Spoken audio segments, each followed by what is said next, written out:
Channeling your energy. May mga pagkakataon na hindi tayo naghahanap ng sagot. Pero ang sagot ang kusang lumalapit sa atin. Tignan natin kung ang reading na to ay tugma sa iyong sitwasyon ngayon. Bago tayo magsimula, huminga ng malalim at hayaan natin kumalma ang isip mo. Hindi lahat ng mensahe ay para sa lahat, kaya kunin lamang ang nagre-resonate at iwan ang hindi. Simulan na natin ang reading. Leo, may pakiramdam akong matagal ka ng matapang sa harap ng ibang tao. Pero kapag ikaw na lang ang mag-isa, may mga tanong kang hindi mo masagot. May isang bagay na matagal mong dinadala ng tahimik. Hindi ito tungkol sa pagiging mahina. Minsan kahit ang pinakamalakas na tao, napapagod ding laging matatag. Kung napunta ka sa reading na to, maaring hindi aksidente ang pag-scroll mo ngayon. Maaring ito ang paalala na kailangan mong marinig sa tamang oras. Sa kasalukuyang planetary energy, maraming Leo ang hinihikayat na bitawan ang mga bagay na matagal nang nagpapabigat sa kanilang isip at puso. Hindi ito panahon para pilitin ang mga sitwasyong ayaw nang gumalaw. Mas hinihikayat kang maging tapat sa sarili mo kaysa manatili sa isang bagay dahil lang nasanay ka na. Welcome to Astro Luna Quest! Bago tayo magsimula, nais kong ipaalala na ang reading na to ay collective reading para sa Leo, Sun, Moon at Rising. Hindi lahat ng mensahe ay para sa lahat. Kung may bahagi na tumugma sa iyong sitwasyon, pakinggan ito. Kung hindi naman, hayaan mo lamang itong dumaan dahil bawat isa sa atin ay may kanya-kanyang pinagdaraanan at timeline. Kung nais mo ng personal reading, tandaan na hindi ako ang unang nagme-message. Ikaw ang kusang lumalapit sa akin kung handa ka at nais mong magpabook. Ngayon, anyayahan natin ang ating mga guardian angels, spirit guides at mga energying gumagabay para sa pinakamataas na kabutihan ng bawat nanonood. Naway malinaw lamang na mensahe ang dumating at ang hindi para sa atin ay manatiling hindi makapasok.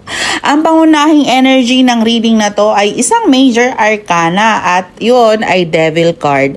Huwag kang matakot sa pangalan nito dahil hindi ito nangangahulugan ng masamang espiritu. Mas madalas ipinapakita nito ang mga bagay na matagal mo nang alam na kailangan mong bitawan ngunit paulit-ulit mo pa ring binabalikan. May ilan sa inyo na nakakaramdam na parang paulit-ulit ang cycle ng buhay. Parehong problema, parehong klase ng tao, parehong argumento, parehong disappointment. Para bang sinasabi ng universe, hanggang kailan mo hahayaang maulit ang lesson bago mo piliing baguhin ang direksyon. May nakikita rin akong Leo na napapagod ng maging provider o laging sandalan ng pamilya. Hindi ka naman nagrereklamo pero minsan gusto mo ring may magtanong kung ikaw ba ay okay.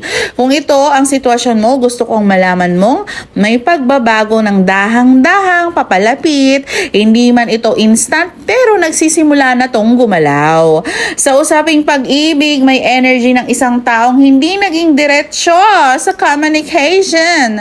Maaring may mga salitang hindi nasabi, may paliwanag na hindi na ibigay, o may isang tao na umalis nang walang sapat na closure. Para sa iba, maaring matagal na kayong walang usap ng taong to, ngunit parang ramdam mo pa rin ang connection paminsan-minsan. Hindi ito nangangahulugang siguradong babalik siya. Ang pinapakita lamang ng energy ay may mga emosyon na hindi pa lubusang natatapos o napoproseso. Kung may partner ka naman, maaaring panahon na para pag-usapan ang mga bagay na matagal nang iniiwasan. Ang katahimikan ay hindi palaging kapayapaan.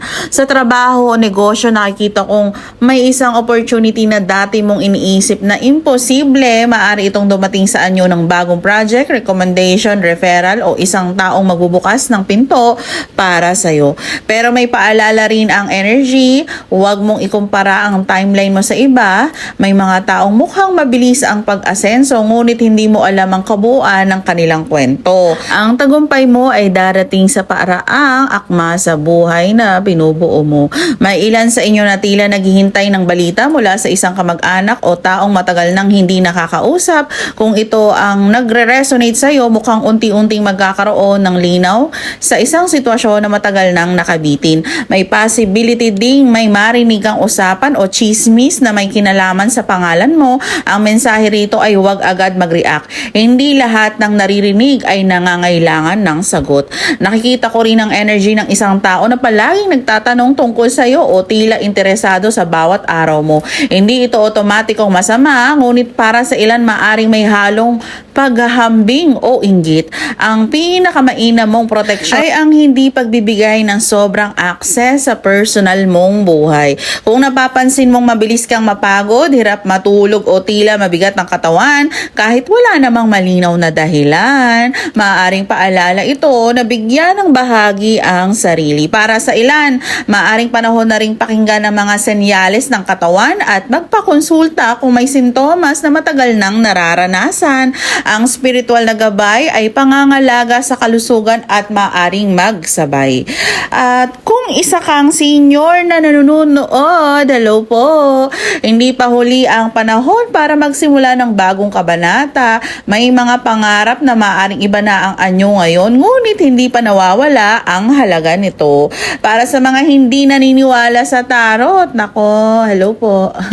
Kung hindi ka naniniwala sa tarot pero napadpad ka rito, hindi mo kailangang pilitin ang sarili mong maniwala. Tignan mo na lamang ang reading na to bilang pagkakataon para magnilay at suriin kung may bahagi bang makakatulong sa kasalukuyan mong sitwasyon. Leo, habang mas lumalalim ang energy ng reading na to, parang may isang tanong na paulit-ulit na bumabalik sa isip mo. Tama ba ang ginagawa ko? Kung ito ang tanong mo nitong mga nakaraang linggo, may possibility na hindi ka naghahanap ng kasagutan mula sa ibang tao. Ang hinahanap mo ay confirmation na kaya mong magtiwala muli sa sarili mong desisyon. Ang energy ngayon ay nagpapakita ng paglipat mula sa pagkalito tungo sa mas malinaw na direksyon. May mga sitwasyon na dati ay puno ng baka, paano kung at hintayin ko muna. Ngunit unti-unti mo nang nakikita kung alin ang may tunay na halaga. Para sa ilan sa inyo, may isang pangarap o plano na pansamantala ninyong isinantabi. Hindi dahil sumuko kayo, kundi dahil napagod kayong lumaban. Gayunpaman, ipinapakita ng reading na to na hindi pa tapos ang kabanatang yun. Kapag handa ka ng kumilos muli, maaaring mas maganda pa ang maging resulta kaysa sa una mong inaasahan. Sa usaping pag-ibig, may nakikita akong dalawang magkaibang energy. Ang una ay para sa mga may hinihintay na tao. Maaring matagal na kayong walang communication o hindi malinaw kung saan patungo ang koneksyon ninyo. Kung resonate ito sa iyo, mukhang may possibility na magkaroon ng balita o paglapit. Hindi ito guarantee ng pagbabalikan, ngunit maaaring magdala ng linaw o pag-uusap na matagal mo nang hinihintay. Ang ikalawang energy naman ay para sa mga unti-unti nang bumibitaw.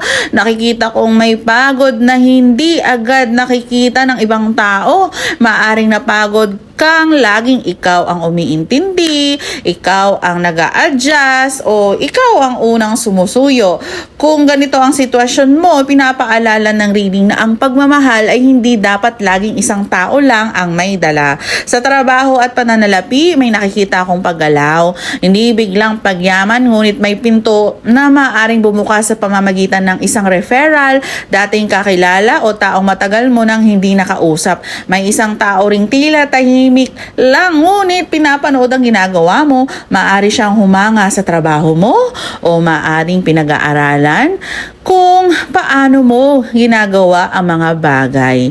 Hindi lahat ng nakatingin sa iyo ay may masamang intensyon, ngunit piliin mo pa rin kung sino ang bibigyan mo ng access sa mga plano mo.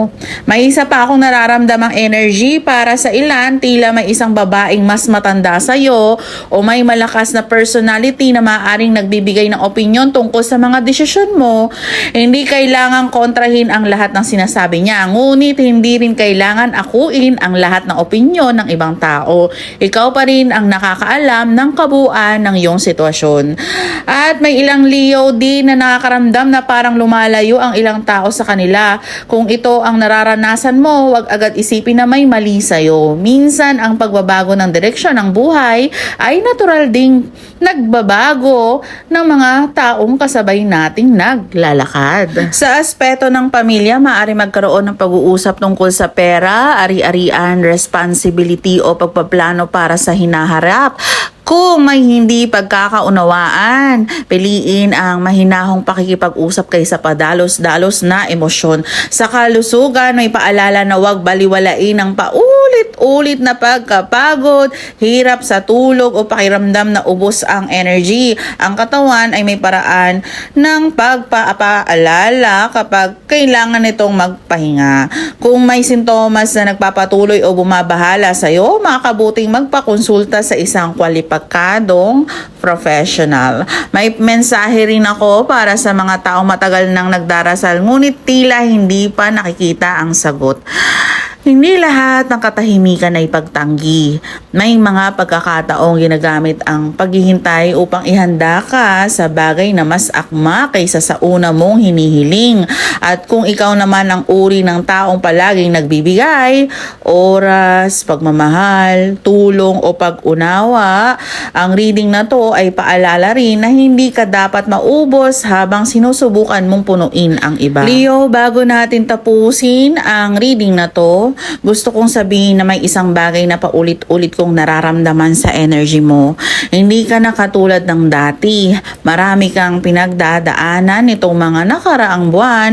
May mga pagkakataong akala ng ibang tao ay okay ka lang dahil nakangiti ka, pero ang totoo, tahimik mong nilalabanan ng mga bagay na hindi nila nakikita. At alam mo ba, minsan ang pinakamalaking tagumpay ay hindi ang pagkakaroon ng maraming pera o pagkamit ng pangarap. Minsan ang pinakamalaking tagumpay ay ang pagising sa umaga at pagpili na lumaban kahit pagod ka na.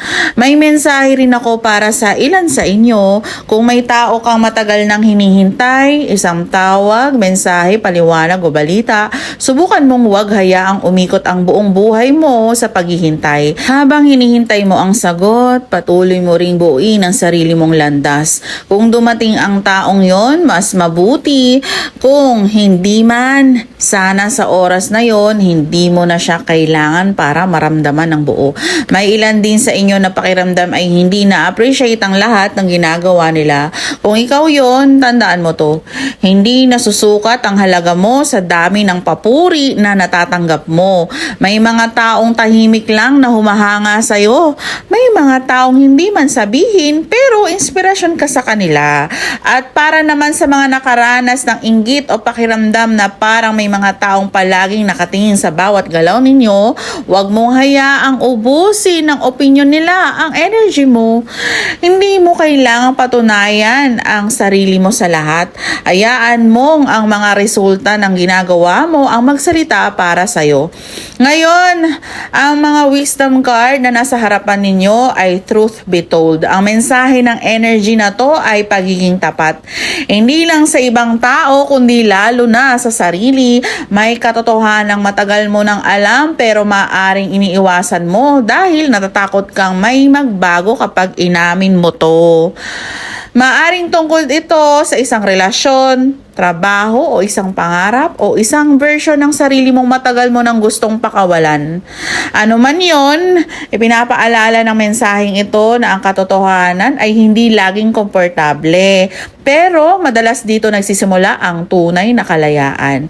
At ang here and now, ang huling paalala, huwag hayaang nakawin ng nakaraan ang kapayapaan mo ngayon. At huwag ding hayaang ubusin ang pag-aalala sa hinaharap mahanap ang kasalukuyang sandali. May mga pagkakataong gusto nating malaman agad ang buong kwento ng buhay natin, pero ang universe ay kadalasang nagbibigay ng isang hakbang lang sa bawat pagkakataon. At sapat na yun. Kung ano ang kailangan mong malaman sa tamang oras, darating to. Kung ano ang para sa'yo, hindi ka lalampasan. At kung may bagay na umalis sa buhay mo, maaring gumagawa ito ng espasyo para sa mas angkop na opportunity, tao o karanasan. Maraming salamat sa pagsama sa reading na to. Kung nag-resonate ang mensahe, pakinggan mo ang sarili mong intuition. Ang tarot ay gabay lamang at hindi kapalit ng sarili mong pagpapasya. Kung may bahagi namang hindi tumugma, ayan mo itong manatili rito dahil bawat isa sa atin ay may iba't ibang kwento at pinagdaraanan. Kung gusto mong mas maintindihan ang sarili mong natal chart at mas mapalalim ang iyong astrology journey, available din ang aking book 1, Discover Your Soul Purpose Through Astrology, at book 2, Decode Your Birth Chart. At para sa mga mahilig sa spiritual tools, maaari mo ring tignan ang aking curated crystal bracelet collection. Ang mga ito ay ginawa bilang symbols ng iyong intention at personal na practice. Tandaan lamang na ang crystals ay hindi kapalit ng medical, financial o professional na payo. Ang tunay na pagbabago ay nagsisimula pa rin sa iyong mga desisyon at pagkilos. Hanggang sa muli, ingatan mo ang iyong liwanag at magkita tayo sa susunod na reading dito sa Astro Luna Quest. Hanggang sa muli.